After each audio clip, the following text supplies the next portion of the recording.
Live TV, सच सबसे आगे। नमस्कार, मैं हूं रंजीत झा और आप देख रहे हैं द लाइव टीवी। चुनाव सिर्फ हिमाचल प्रदेश या गुजरात में नहीं हुए जिनके नतीजों पर आप टकटकी लगाए बैठे हैं। चुनाव कुछ जगह और हुए हैं, बहरहाल उसे आप उपचुनाव कहिए, उपचुनाव हुए हैं। वहां भारतीय जनता पार्टी की क्या स्थिति है, उत्तर प्रदेश पे जरा गौर फरमाइए। यहां आपको पता चलेगा कि योगी बाबा कितने सुपर फ्लॉप हुए हैं। जैसे जैसे यह विश्लेषण आगे बढ़ेगा, आप वीडियो पूरा देखेंगे, समझ में आ जाएगा कि योगी आदित्यनाथ का मैजिक इन तीनों सीटों पर काम नहीं किया। भीड़ आई तो सही, लेकिन वोट में तब्दील नहीं हो पा रही है। पूरे आंकड़े को बताते हैं हम आपको। उत्तर प्रदेश में 2 विधानसभा सीट पर उपचुनाव और 1 लोकसभा सीट पर उपचुनाव हो रहे हैं। यहां भी भारतीय जनता पार्टी ने ताकत लगाई थी। खुद मुख्यमंत्री योगी आदित्यनाथ भी मैदान में उतरे थे। वो तो ऐसा उतरे कि जहां से चुनाव प्रचार करने के लिए गुजरे और जहां चुनाव प्रचार करना था वहां उन्होंने तो जिले के स्कूल ही बंद करवा दिए थे। अब जब इतनी ताकत लगाई तो उत्तर प्रदेश में क्या स्थिति है, जनता ने जनादेश इस सीट पर किसे सौंप दिया है, यह देखना जरूरी है। दैनिक भास्कर की हम आपको रिपोर्ट दिखा रहे हैं जिसमें बताया जा रहा है कि देश के 5 राज्यों में 6 विधानसभा और 1 लोकसभा सीट पर उपचुनाव के लिए काउंटिंग जारी है। उसके भी नतीजे आ रहे हैं। उत्तर प्रदेश की अगर बात करते हैं तो उत्तर प्रदेश की तीनों सीटों पर, जिसमें 2 विधानसभा और 1 लोकसभा, वहां पर भारतीय जनता पार्टी की हालत खराब है। बीजेपी वहां पर फिसल गई है, फिसड्डी साबित हो रही है। समाजवादी पार्टी वहां पर बढ़ चढ़कर दमखम दिखाई है और आगे दिखाई भी पड़ रही है। दैनिक भास्कर की खबर को देखें तो हेडलाइन में ही कहा गया है 6 विधानसभा 1 लोकसभा उपचुनाव की रिजल्ट। मैनपुरी में 43,000 वोटों से डिंपल आगे। आजम के गढ़ में सपा जो है वो भारतीय जनता पार्टी को पछाड़ चुकी है। यहां पर खैर टक्कर की बात कही गई है। जो कुछ आंकड़े हैं जो उत्तर प्रदेश को रिलेट कर जाएंगे उसे जरा अपने स्क्रीन पर देखिए। इसमें बताया गया है कि मैनपुरी लोकसभा सीट उत्तर प्रदेश, यूपी में डिंपल यादव सपा की यानी समाजवादी पार्टी से अखिलेश यादव की पत्नी है, वो आगे चल रहे हैं। रामपुर में यहां आसिम रजा समाजवादी पार्टी से आगे चल रहे हैं। खतौली में मदन भैया सपा आरएलडी मतलब राष्ट्रीय लोकदल, दोनों का गठबंधन है और वहां भी यही लोग आगे चल रहे हैं। तीनों सीटों पर भारतीय जनता पार्टी के उम्मीदवार पिछड़े हुए हैं, हालत खराब है। मैनपुरी लोकसभा सीट पर देखिए रघुराज शाह के भाजपा के उम्मीदवार पीछे हैं। रामपुर में आकाश सक्सेना पीछे हैं, भारतीय जनता पार्टी के हैं। खतौली राजकुमारी सैनी भाजपा पीछे हैं। ये तीनों उम्मीदवार भारतीय जनता पार्टी के लिए हैं, जिसके लिए बीजेपी ने पूरी फील्डिंग की। योगी आदित्यनाथ लगातार चुनाव प्रचार में जुटे थे, गुजरात से लेकर उत्तर प्रदेश तक, और यहां पर भारतीय जनता पार्टी की हालत खराब बताई जा रही है। वहीं अगर उड़ीसा और छत्तीसगढ़ की बात करते हैं तो यहां भी भारतीय जनता पार्टी पीछे चल रही है।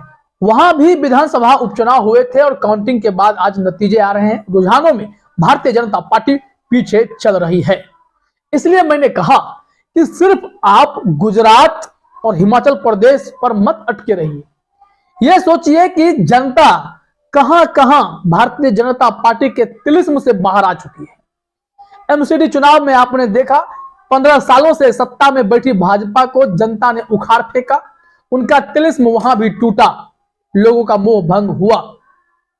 गुजरात में भले ही आम आदमी पार्टी फिसड्डी हो गई, लेकिन वोट शेयर उनको इतना मिला, जनता ने उन्हें इतना प्यार दिया है कि गुजरात ने उन्हें राष्ट्रीय पार्टी बनने का तमगा दे दिया है। अब बात करते हैं हिमाचल प्रदेश में कांटे की टक्कर है। वहां भी भारतीय जनता पार्टी की हालत कांग्रेस ने खराब कर रखी है। जनता ने कांग्रेस पर भरोसा जताया है। फिर देखिए अलग अलग राज्यों के उपचुनाव की जब बात करते हैं तो यहां पर उत्तर प्रदेश की ही बात सबसे अधिक होनी चाहिए। उत्तर प्रदेश में भारतीय जनता पार्टी की ही सरकार है।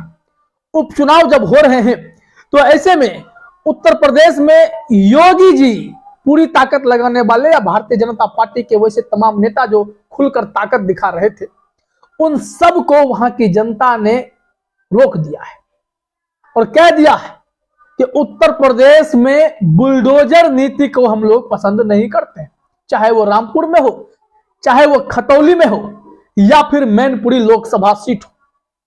हर जगह समाजवादी पार्टी का बोलबाला दिखाई पड़ता है। कहने वाले यह कह सकते हैं कि परंपरागत सीट है, उसके बावजूद भी भारतीय जनता पार्टी ने क्या किया, अपनी रणनीति के तहत दूसरे को चुनाव प्रचार करने में अरंगा डालती रही और खुद के चुनाव प्रचार के लिए जिले के स्कूल तक बंद कर दिए गए।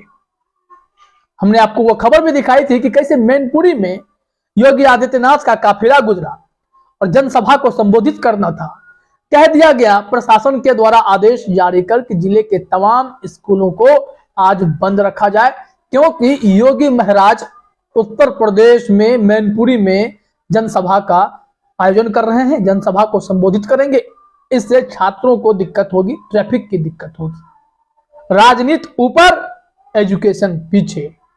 तो लोग तो चाहते ही हैं कि आपको इतना शिक्षित क्यों करें ताकि आप सत्ता में कौन सही और कौन गलत बैठा है उसकी आप पहचान कर सकें। उत्तर प्रदेश में भारतीय जनता पार्टी की हालत इस वक्त तो खराब बताई जा रही है। हालांकि नतीजे कुछ देर बाद स्पष्ट हो पाएंगे, लेकिन रुझानों में जो सिलसिला लगातार बन पड़ा है उसके मुताबिक भारतीय जनता पार्टी वहां पिछड़ती हुई दिखाई पड़ रही है। आपने देखा था जब उपचुनाव चल रहे थे, मतदान की प्रक्रिया चल रही थी, उस वक्त समाजवादी पार्टी के बड़े बड़े नेताओं ने, अखिलेश यादव ने, डिंपल यादव ने और अन्य कार्यकर्ता नेताओं ने यह आरोप लगाया कि भारतीय जनता पार्टी के लिए वहां का प्रशासन काम कर रहा है, जबरदस्ती खड़े होकर वोट डलवाया जा रहा है, किसी को वोट डालने से रोका जा रहा है, ऐसे मनमाने की खबरें आई थी। तो इसके बाद यह आशंका जताई जा रही थी कि क्या भारतीय जनता पार्टी इस हथकंडे के सहारे वहां चुनाव जीत सकती है। लेकिन जो उपचुनाव में रुझान आ रहे हैं और जब नतीजे में तब्दील होंगे, वहां तक तो यही प्रतीत हो रहा है कि उत्तर प्रदेश में भारतीय जनता पार्टी की तीनों सीटों पर हालत खराब है।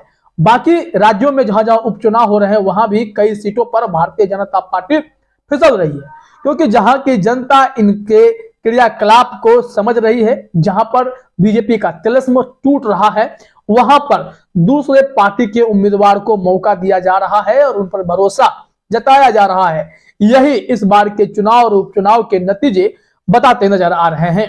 तो आपने देख लिया कि जो ताजा आंकड़े आ रहे हैं उसके मुताबिक उत्तर प्रदेश में भारतीय जनता पार्टी बुरी तरीके से पिट गई है और वहीं योगी आदित्यनाथ की ताकतों का भी असर नहीं हुआ है।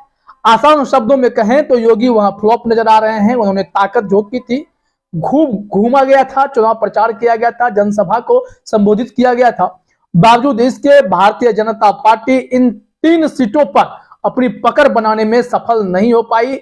जो अभी रुझानों में देखा जा रहा है उससे साफ लग रहा है कि बीजेपी के लिए यहां पर जीतना मुश्किल है, चाहे वो खतौली हो, रामपुर हो या फिर मैनपुरी का लोकसभा सीट हो। तीनों सीट पर उपचुनाव हो रहे हैं और तीनों पर सपा और राष्ट्रीय लोक दल का बढ़त देखा जा रहा है।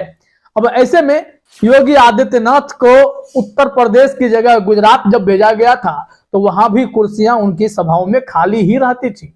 हालांकि जनता ने बीजेपी के पक्ष में वोट किया है गुजरात में, लेकिन उत्तर प्रदेश में तो वो भीड़ लेकर भी आए, तब भी जनता ने उन्हें वोट तो नहीं किया है। वो पिछड़ते जा रहे हैं और सपा के नेता वहां पर जीत रहे हैं। अखिलेश यादव की पत्नी काफी तेजी से वहां बढ़त बनाए हुए है। फिलहाल इस वीडियो में इतना ही। आप सभी का हमसे जुड़ने के लिए बहुत बहुत धन्यवाद। द लाइव टीवी, सच सबसे आगे।